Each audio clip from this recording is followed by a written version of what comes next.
আজি আমি যেটো আমাৰ ৮ নম্বৰ পাঠ আছিল গতি তাৰ সুষম গতি আৰু বিষম গতিৰ বিষয়ে আমি আলোচনা কৰিব লৈছো। এতিয়া কোনো গতিশীল বস্তু এটাই যদি হে সমান সমান সময়ৰ মূৰে মূৰে সমান সমান দূৰত্ব অতিক্ৰম কৰে তেনে গতিক সুষম বা সমগতি বুলি কোৱা হয়। অৰ্থাৎ সময়টো সমান সমান হ'ব লাগিব আৰু অতিক্ৰম কৰা দূৰত্বটো সমান সমান হ'ব লাগিব। উদাহৰণ স্বৰূপে যদি আমি ধৰি ললো যে গতিশীল বস্তু এটাই প্ৰথম সেকেন্ডত 10 মিটাৰ, দ্বিতীয় সেকেন্ডত 10 মিটাৰ আৰু তৃতীয় সেকেন্ডতো 10 মিটাৰ গ'ল, তেতিয়া হলে এই ক্ষেত্ৰত বস্তুটোৱে প্ৰতিটো সেকেন্ডত 10 মিটাৰকৈ দূৰত্ব অতিক্ৰম কৰিছে। অৰ্থাৎ এই শূন্যৰ পৰা 1 সেকেন্ড, 1 সেকেন্ডৰ পৰা 2 সেকেন্ড, 2 সেকেন্ডৰ পৰা 3 সেকেন্ড, 3ৰ পৰা 4 এনেকৈ গৈ থাকিব। এতিয়া দূৰত্বটো মিটাৰ হিচাপে শূন্য আছিলে, শূন্যৰ পৰা 1 সেকেন্ডত 10 মিটাৰ গ'ল, 1 পৰা 2 পাওঁতে আৰু 10 গ'ল, 10ৰ লগত 10 লগ লাগি 20 হ'ল, আকৌ 10 গ'ল, 20ৰ লগত 10 লাগি 30 হ'ল, আকৌ 10 গ'ল, 30ৰ লগত 10 লগ লাগি 40 হ'ল। এনেদৰে ক্ৰমান্বয়ে গৈ থাকিব। এই ক্ষেত্ৰত বস্তুটোৱে প্ৰতিটো সেকেন্ড মানে প্ৰতিটো সময়ৰ সেকেন্ডৰ বিনিময়ত সমান সমান দূৰত্ব অতিক্ৰম কৰিছে। ই হৈছে সুষম গতিৰ উদাহৰণ।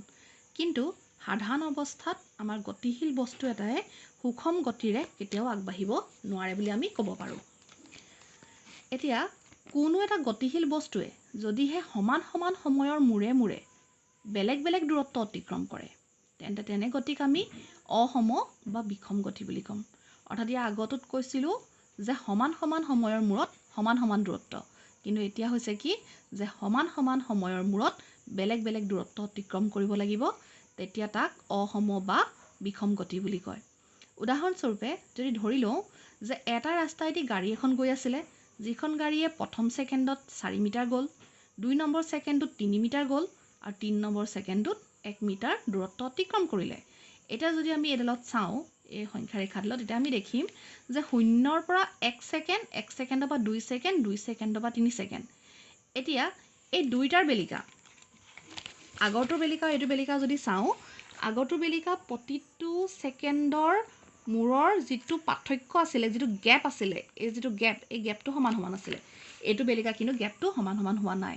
অৰ্থাৎ প্ৰথম সেকেন্ডত কিমান গ'ল 1, 2, 3, 4 মিটাৰ, দ্বিতীয় সেকেন্ডত আকৌ কিমান গ'ল 3 মিটাৰ, গতিকে 4ৰ লগত 1, 2, 3, 4য়ে 3য়ে 7 মিটাৰ, তৃতীয় সেকেন্ডৰ মূৰত গ'ল আকৌ 7কে 8 মিটাৰ। অৰ্থাৎ প্ৰতিটো বেলিকা বা প্ৰতিটো সেকেন্ডৰ বেলিকা ই বেলেগ বেলেগ দূৰত্ব অতিক্ৰম কৰিছে।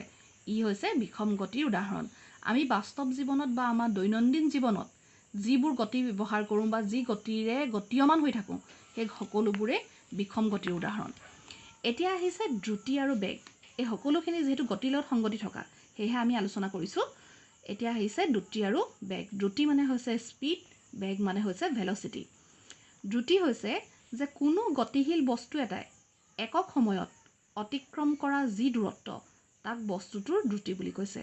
অৰ্থাৎ বস্তুটো গতিশীল হ'ব লাগিব, সি এটা সময় খৰচ কৰিব লাগিব আৰু সেই সময়টোৰ মূৰত সি এটা দূৰত্ব অতিক্ৰম কৰিব লাগিব, তেতিয়া তাক আমি দ্ৰুতি বুলি ক'ম। দ্ৰুতিৰ বেলিকা বস্তুটোৰ গতিৰ দিশৰ কোনো প্ৰয়োজন নাথাকে, সেয়েহে ই এটা স্কেলাৰ ৰাশি বুলি কৈছে। বস্তু এটাৰ আমি যেতিয়া দ্ৰুতি নিৰ্ণয় কৰিবলৈ যাম তেতিয়া আমি কি জানিব লাগিব যে গতিশীল বস্তুটোৱে কিমান দূৰত্ব অতিক্ৰম কৰিলে আৰু বস্তুটোৱে অতিক্ৰম কৰিবলৈ বা সেই দূৰত্বটো অতিক্ৰম কৰিবলৈ তাক কিমান সময়ৰ প্ৰয়োজন হ'ল। সেয়েহে দ্ৰুতি নিৰ্ণয় কৰা সূত্ৰটো হৈছে দ্ৰুতি বা গড় দ্ৰুতি, যাক ভি আখৰেৰে বুজোৱা হয়, সমান মুঠ অতিক্ৰম কৰা দূৰত্ব হৰণ মুঠ সময়। অৰ্থাৎ কোনো এটা গতিশীল বস্তুৱে যদি টি সময়, টি মানে টাইম, টি সময়ত এছ দূৰত্ব অতিক্ৰম কৰে তেন্তে বস্তুটোৰ দ্ৰুতি হ'ব v = s/t বা s হৰণ t। দ্ৰুতিৰ বাবে থকা যি দূৰত্ব তাৰ এচা একক হৈছে মিটাৰ আৰু সময়ৰ বাবে থকা যি এচা একক তাৰ একক হৈছে সেকেন্ড। গতিকে দ্ৰুতিৰ বাবে যি এচা একক ব্যৱহাৰ হ'ব সি হ'ব মিটাৰ প্ৰতি সেকেন্ড। এইটোক প্ৰতি বুলি কয় দেই বা ইংৰাজীত পাৰ বুলি কয়। এতিয়া যদিহে দ্ৰুতিৰ মানটো কম হয় তেন্তে তাৰ এককটো চেণ্টিমিটাৰ প্ৰতি সেকেন্ডত ধৰা হয়। যদি দ্ৰুতিৰ মানটো বহুত বেছি হৈ যায় তেতিয়াহ'লে তাক কিলোমিটাৰ প্ৰতি ঘণ্টাৰ এককত ধৰা হয়। কিন্তু যদিও চেণ্টিমিটাৰ পাৰ সেকেন্ড বা কিলোমিটাৰ পাৰ ঘণ্টা ব্যৱহাৰ কৰা হয় দ্ৰুতিৰ বাবে থকা কিন্তু SI এককটো মিটাৰ প্ৰতি ছেকেণ্ড বুলিয়ে গণ্য কৰা হয়। এতিয়া আহিলে বেগ। বেগৰ বেলিকা হৈছে কি কোনো নিৰ্দিষ্ট দিশৰ দ্ৰুতিয়ে হৈছে বেগ। অৰ্থাৎ বেগ হ'বলৈ হ'লেও দ্ৰুতি লাগিব, কিন্তু সেই দ্ৰুতিটোৰ কাৰণে এটা নিৰ্দিষ্ট দিশ থাকিব লাগিব বুলি কৈছে। অৰ্থাৎ কোনো গতিশীল বস্তুৱে কোনো নিৰ্দিষ্ট দিশত একক সময়ত অতিক্ৰম কৰা দূৰত্বক বস্তুটোৰ বেগ বুলি কয়, বা কোনো গতিশীল বস্তুৰ একক সময়ত হোৱা হৰণৰ মানকে বস্তুটোৰ বেগ বোলে। অৰ্থাৎ বেগেও এক নিৰ্দিষ্ট সময়ত এক নিৰ্দিষ্ট দূৰত্ব অতিক্ৰম কৰে, কিন্তু সেই দূৰত্বটো সদায় এটা নিৰ্দিষ্ট দিশত কৰে। সেয়েহে বেগৰ নিৰ্দিষ্ট দিশ আছে বুলি কোৱা হৈছে। আৰু বেগ হ'ল এটা ভেক্টৰ ৰাশি। এই বেগটো সুষমো হ'ব পাৰে, আকৌ পৰিৱৰ্তনশীলো হ'ব পাৰে। অৰ্থাৎ কোনো এটা গতিশীল বস্তুৱে যদিহে অসম দ্ৰুতি মানে সমান সমান জোৰত বা সমান সমান স্পীডত যিটো বস্তুৱে গতি কৰা নাই, তেনে এটা বস্তুৰ বেলিকা যদিহে দিশটো একে হয়, তেতিয়া তাৰ গড় বেগ ওলোৱা সূত্ৰটো হ'ব নিৰ্দিষ্ট দিশত অতিক্ৰম কৰা দূৰত্ব হৰণ সময়, বা হৰণ সময়। হৰণ আৰু দূৰত্বৰ একক একেটাই, সেইটো হৈছে S, বা চিহ্ন একেটাই ব্যৱহাৰ কৰা হয় S ডিভাইডেড বাই T।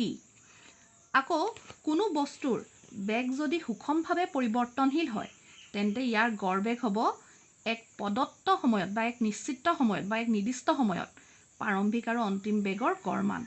অৰ্থাৎ গড় বেগ সমান প্ৰাৰম্ভিক বেগ যোগ অন্তিম বেগ ডিভাইডেড বাই 2। গাণিতিকভাৱে AV মানে হৈছে এভাৰেজ বা গড়, U প্লাছ V বাই 2। তাৰ মানে হৈছে কি, যদি সুষম হয়, যদি বেগটো সুষম বেগ হ'বলৈ হয়, তেতিয়াহ'লে সুষম বেগৰ বেলিকাহে আৰম্ভণি আৰু অন্তিম বেগৰ যোগফলক 2ৰে হৰণ কৰিলে আমি গড় বেগ লাভ কৰিম। এতিয়া গড় বেগৰ বেলিকা U হৈছে প্ৰাৰম্ভিক আৰু V হৈছে অন্তিম বেগ, আৰু বেগৰো SI একক দ্ৰুতিৰ নিচিনাকৈ মিটাৰ প্ৰতি ছেকেণ্ড।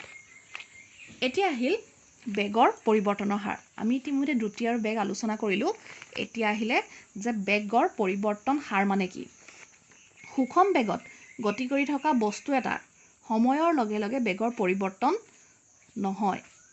অৰ্থাৎ যেতিয়া বস্তু এটাই এক নিৰ্দিষ্ট বেগত গৈ থাকে, একেটা বেগতে গতি কৰি থাকে, তেতিয়া সময়টো যিমানেই পৰিৱৰ্তন নহওক লাগিলে তাৰ বেগটোৰ কিন্তু পৰিৱৰ্তন নহয়। যেনে প্ৰথম ছেকেণ্ডটোত যদি বেগ 10 মিটাৰ প্ৰতি ছেকেণ্ড আছিলে, পিছৰটো বেলিকাও 10 মিটাৰ প্ৰতি ছেকেণ্ডেই হ'ব।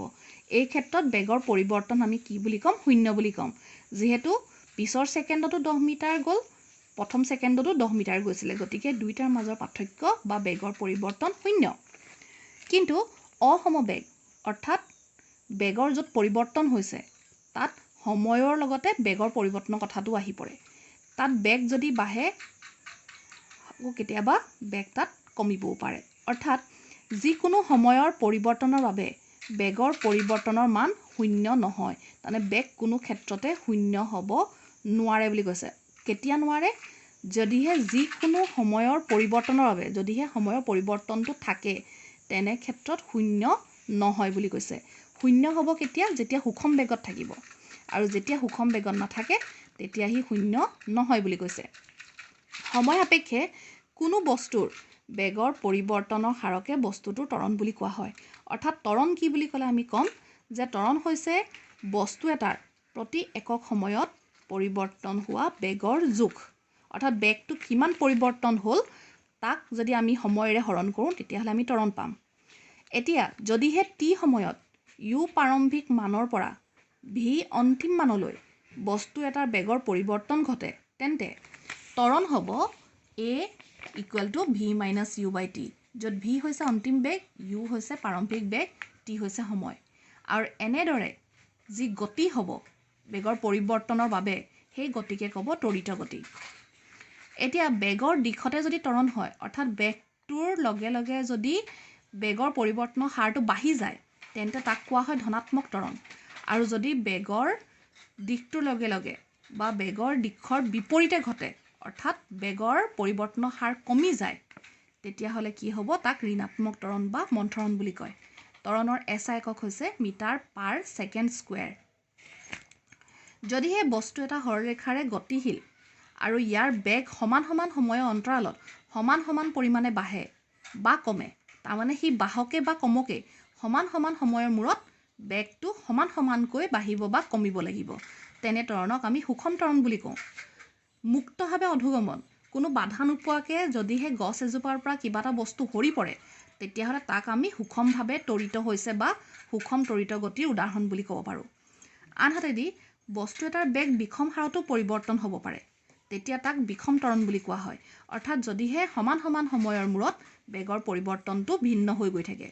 উদাহৰণস্বৰূপে যদি গাড়ী এখনে পোন পথত সমান সমান সময়ৰ অন্তৰালত বেলেগ বেলেগ পৰিমাণৰ দ্ৰুতিৰে বৃদ্ধি কৰে তেনে গাড়ীখনে বিষম ত্বৰণেৰে গতি কৰিছে বুলি কোৱা হয়। অৰ্থাৎ জনবহুল স্থান এটাত যেতিয়া গাড়ী এখনে গতি কৰে, গাড়ীখনে গতি কৰিবৰ সময়ত গাড়ীখনৰ যি স্পীড বা যি তীব্ৰতা, সেই তীব্ৰতাটো সকলো সময়তে সমান নাথাকে। যদিহে মানুহৰ ভিৰ থাকে তেতিয়াহ'লে তাত কি হয়, স্পীডটো কমে, আৰু য'ত মানুহৰ সংখ্যা কমি থাকে তাত আমাৰ স্পীডটো বাঢ়ে। গতিকে তেনেবোৰৰ বেলিকা বিষম ত্বৰণেৰে বস্তু এটাই গতি কৰিছে বুলি কোৱা হয়। এইখিনি হৈছে যে সুষম গতি, বিষম গতি কি, দ্ৰুতি কি, বেগ কি বা বেগৰ পৰিৱৰ্তনে কেনেদৰে কাম কৰে। এইখিনি হৈছে আজি আমাৰ আলোচনাৰ বিষয়বস্তু।